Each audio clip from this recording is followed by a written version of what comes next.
Nebuchadnezzar ஒரு பெரிய சிலையை உண்டாக்கி இதை பணிந்து கொள்ளாதவன் எவனோ அவன் அக்கினி சூளைக்கு தூக்கி போடப்படுவான்.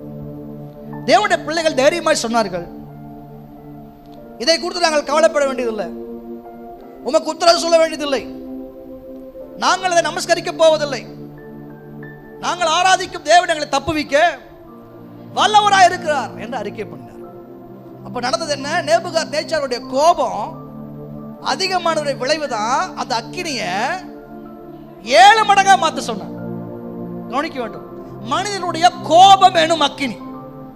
சில நேரத்தில் நம்முடைய வாழ்க்கையில மனிதனுடைய எரிச்சல், மனிதனுடைய கோபம், அவர்களோடு கூட அல்லது அவர்கள் மனது விரும்புகிற தவறான காரியங்களில் நாம் அவர்களுக்கு ஈடு கொடுக்காததினால மனிதர்களுடைய கோபம் நம்ம மேல் பற்றி எறியலாம்.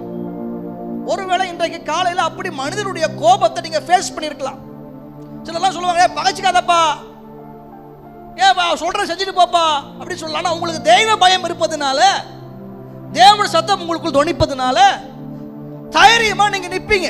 எதுக்காகனா கர்த்தருடைய வார்த்தைக்காக நான் நிக்க விரும்புறேன், நீங்க நிக்கிறீங்க. அந்த மாதிரி சூழ்நிலையில உங்கள் மேல சில மனுஷனுடைய கோபம் பற்றி எரியலாம்.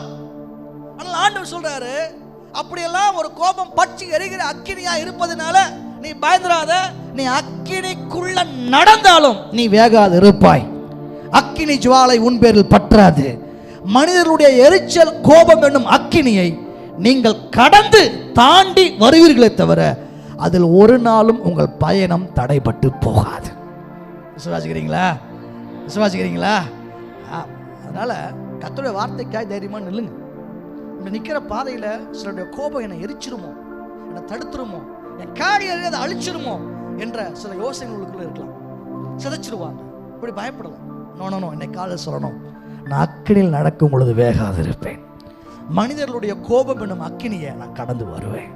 அவங்க புரிந்து கொள்வாங்க, இவர்கள் தேவனே தப்புவிக்கிற தேவன் என்று சொல்லி அவர்கள் புரிந்து கொள்ளும்படி கர்த்தர் என்னை அதை தாண்டி வர செய்வார்.